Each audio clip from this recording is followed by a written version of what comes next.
नमस्कार, मैं रूपचंद झा आपके अपने YouTube चैनल रूपचंद झा करने में स्वागत करता हूं। हम इस चैनल के माध्यम से आपकी मांगों को राज्य व केंद्र सरकार के समक्ष संविदा कर्मी के उत्तम भविष्य हेतु गंभीरता से उठाते हैं। साथ ही इसमें रोजगार से जुड़ी हुई तमाम गतिविधियों पर प्रकाश डाला जाता है। इससे पहले कार्यक्रम शुरू करें, एक नजर आज की बड़ी खबर पर। मौजूदा कार्यकाल के अंतिम सत्र का ऐलान। मानसून सत्र में कुल 4 बैठकें होंगी। एससीएल कमेटी की अनुशंसा को लागू करने के लिए विधायकों ने ग्राम कचहरी के समर्थन में मुख्यमंत्री को लिखा पत्र।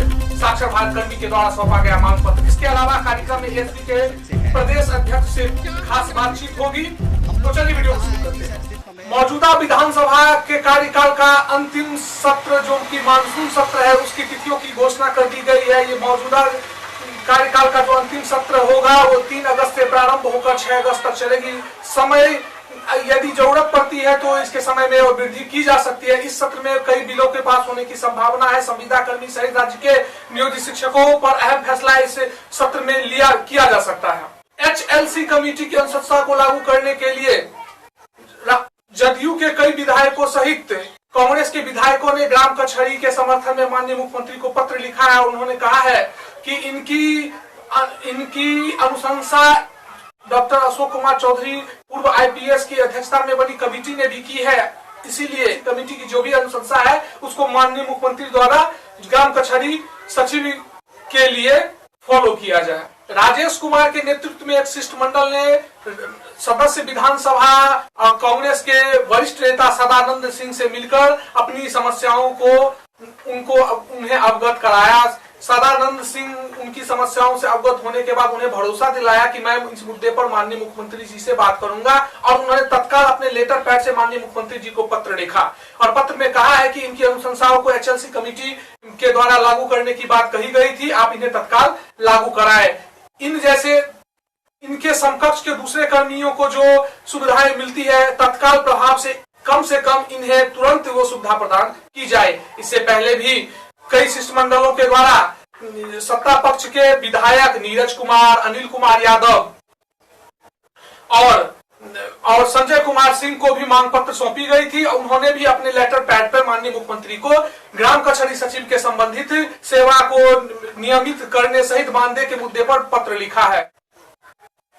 आपको बताते चले कि ग्राम कचहरी सचिव की नियुक्ति 2007 ईस्वी में हुई थी। इनका काम पंचायत के कचहरी केंद्रों में इनसे काम लिया जाता था। इनको मानदेय के रूप में 2000 रुपए दिए जाते थे।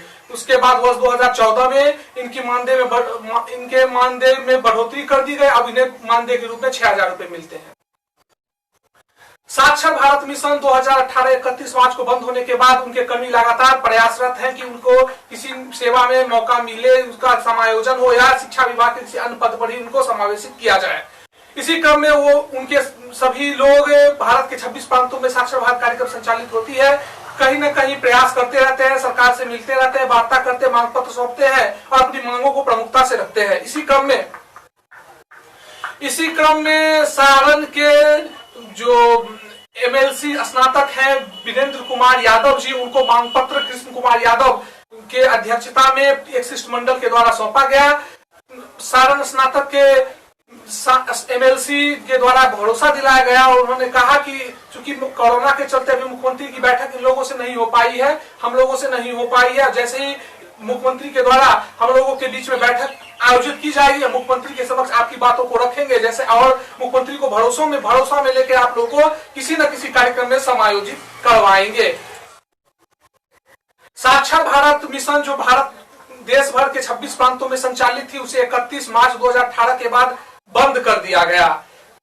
तब से लेकर साक्षर भारत मिशन के करीब 5.5 लाख प्रेरक समन्वयक बेरोजगार हो गए हैं। उन्होंने भारत सरकार से उसके बाद अपने रोजगार को लेकर भिन्न तरह के मांग पत्र सरकार को सौंपे हैं। हालांकि उसके बाद एक नई परियोजना पढ़ना लिखना अभियान को केंद्र कैबिनेट से मंजूरी भी मिली थी, उसे लागू भी किया जाना था, लेकिन अब कोरोना के कारण एक सरकार के द्वारा एक नीतिगत फैसला लिया गया। उस फैसले में अब 1 वर्षों तक नई कोई योजना संचालित नहीं होगी।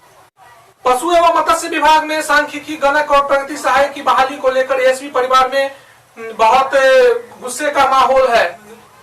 खबरें जो निकल के सामने आ रही है उसमें ये स्पष्ट होता जा रहा है कि एएसबी को बहाली में मौका मिलने के आसार बहुत कम है। ऐसे में सरकार के पर वादा खिलाफी का आरोप लगाते हैं। आपको बताते चले कि हाई कोर्ट की एकल पीठ और द्वितीय खंडपीठ में इन लोगों की याचिका पर सुनवाई करते हुए न्यायाधीश ने फैसला दिया था कि भविष्य में यदि सांख्यिकी कर्मियों की बहाली होती है तो इनमें इन लोगों को, इन याचिकाकर्ताओं को सबसे पहली प्राथमिकता मिलेगी, और यदि सरकार की नियमावली में से इनकी नियुक्ति के बीच कोई बाधा उत्पन्न होती है तो उम्र सीमा में भी छूट देने का प्रावधान उस जजमेंट में किया गया था। और ऐसे में पशु एवं मत्स्य विभाग में सांख्यिकी गणक और प्रगति सहायक की बहाली हो रही है और एएसबी को नहीं लेने की बात, उसमें सेवानिवृत्त कर्मी को रखने की बात की गई है, तो इसलिए एएसबी परिवार में गुस्से का माहौल है। इस समय प्रदेश अध्यक्ष सांख्यिकी स्वयंसेवक से बात की तो उन्होंने भरोसा दिलाया और कहा कि एएसबी को लेकर हमारी बात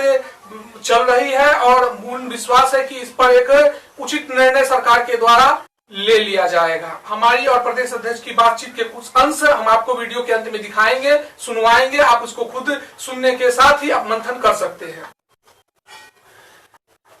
सांख्यिकी स्वयंसेवक परिवार में प्रदेश अध्यक्ष के ऊपर और सरकार के ऊपर भिन्न भिन्न तरह के अभद्रतापूर्ण टिप्पणी से प्रदेश अध्यक्ष आहत दिखे। उनका कहना था कि मैंने अपना पूर्ण समय एएसबी को समर्पित किया है, सांख्यिकी स्वयंसेवक परिवार को समर्पित किया है, बदले में मुझे ऐसी अपेक्षा नहीं थी।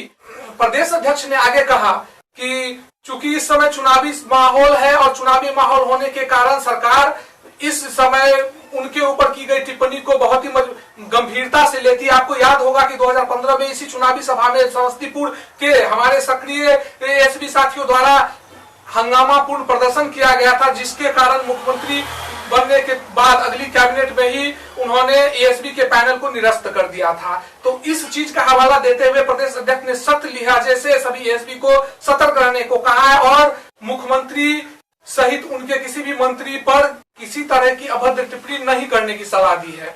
आते चले कि इससे पूर्व में भी सांख्यिकी के कई बार प्रदर्शन हो चुके हैं, लेकिन प्रदर्शन होने के उपरांत सफलता नहीं मिली। आपको याद होगा कि एक बार पदयात्रा हुई थी और पदयात्रा में का रिजल्ट शून्य रहा था, उसमें सही बिहार के सभी कोने से एएसबी शामिल हुए थे और पदयात्रा करने के बाद सांख्यिकी को निराशा हाथ लगी थी। आपको पता होगा कि एक उग्र प्रदर्शन समस्तीपुर में भी किया गया था। उस समस्तीपुर के उग्र प्रदर्शन का नतीजा है कि आज मुख्यमंत्री के कही बात सही साबित हो रही है और सभी सांख्यिकी स्वयंसेवक सड़क पर खाक छान रहे हैं। चलिए क्या करिएगा भैया, अंदाज करिए इस बातों को। जिस मिशन से लगे हुए हैं उस मिशन पे कामयाबी प्राप्त करिए। जो लोग आज आपके विरोध में बोल रहे हैं वही कल आपके सपोर्ट में बोलेंगे। नहीं चंद जी, ये तो हमको लगता है कि संगठन के मामले में अभी परिपक्व नहीं है। वो कभी नहीं बोलेगा। जो हमारा विरोधी है वो कभी भी हमारा विरोध करेगा, इसलिए कि उसके आंख पे पट्टी बंधा हुआ है।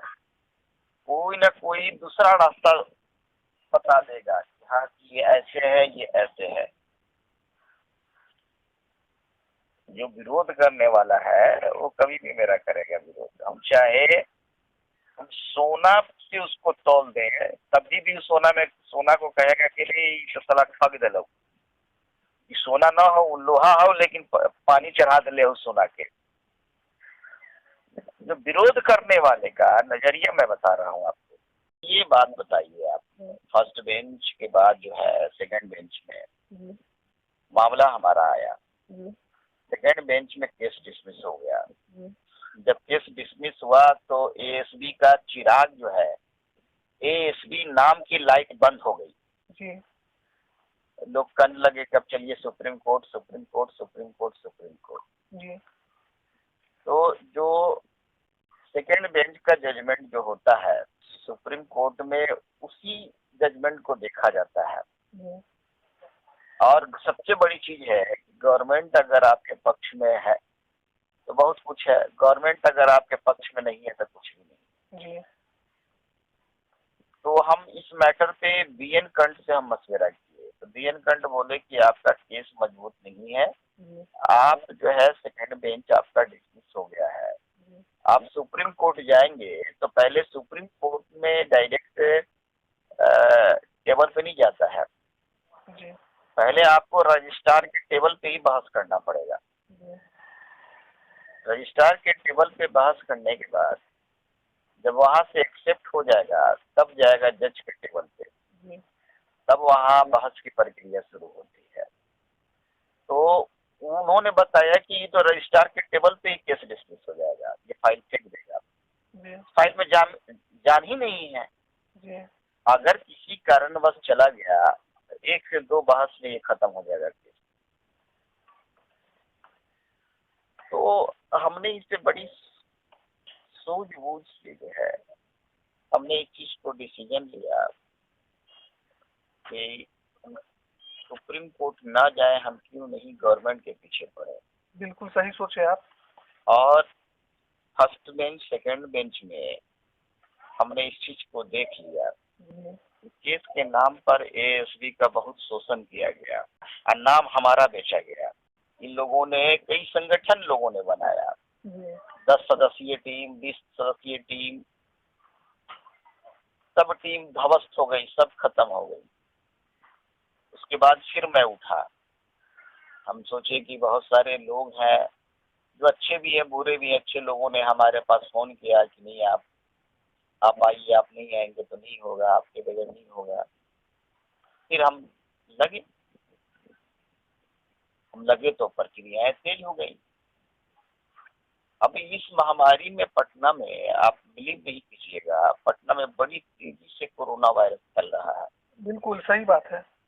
बड़ी तेजी से, मैं आपको बता नहीं सकता हूँ। जब मैं जाता हूँ तो वहाँ पे हमारे मिलने जुलने वाले जो लीडर्स जो है बोलते हैं कि जिंदगी रहेगी तो बहुत आप कमाइएगा, जो कुछ नौकरी मिलेगी, जीवन। हाँ, बहुत नौकरी मिलेगी, मरने के लिए मत आइए यहाँ पे।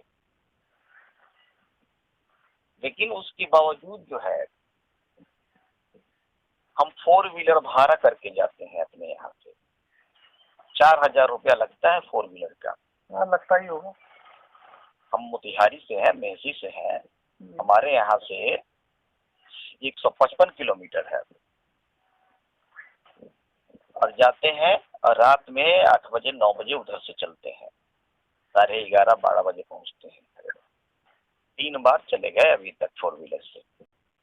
सुबह जाते हैं, चले आते हैं। वो पशुपालन वाला जो है, वो लेटर तो अपने सबके सपोर्ट वाला नहीं है, वो तो दूसरा है। नहीं, कैसे, सवाल ही नहीं है। हमारे सपोर्ट का कैसे रहेगा? हमारे सपोर्ट का वो लेटर रहेगा कैसे? ना हमारे विभाग का मामला है। हम जिस विभाग में है उस विभाग के थ्रू कोई लेटर नहीं निकला है, सांख्यिकी गणक का या जो भी है। कैसे उसको मानेंगे हमारे विभाग? तो वर्तमान में हमारी बात चल रही है सरकार से, और इसका रिजल्ट कुछ न कुछ निकलेगा। मैं फिर कह रहा हूँ एएसबी से, एएसबी इस चीज को समझे कि मैं हवाई बात नहीं कर रहा हूँ, कुछ न कुछ इसका रिजल्ट निकलेगा।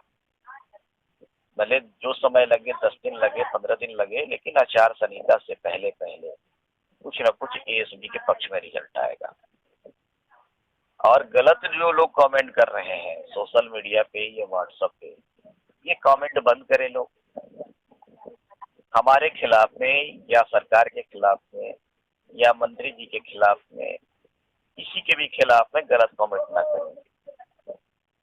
ये चुनाव का मामला है, चुनाव करीब है, इससे आपकी कमजोरी तक दिखती है कि आप अपने लीडर को या फिर मुख्यमंत्री को या किसी को भी आप गलत कमेंट कर रहे हैं।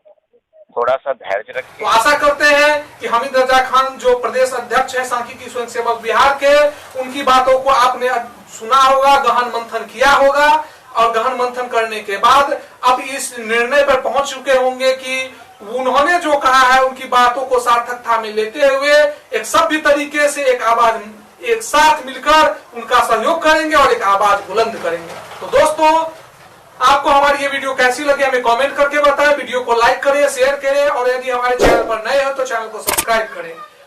सब्सक्राइब के साथ साथ आप बेल के बटन को भी दबाइए ताकि हमारे आने वाले हर नए वीडियो की नोटिफिकेशन सबसे पहले आपको मिले। तो मिलते हैं अगले वीडियो में, तब तक के लिए धन्यवाद।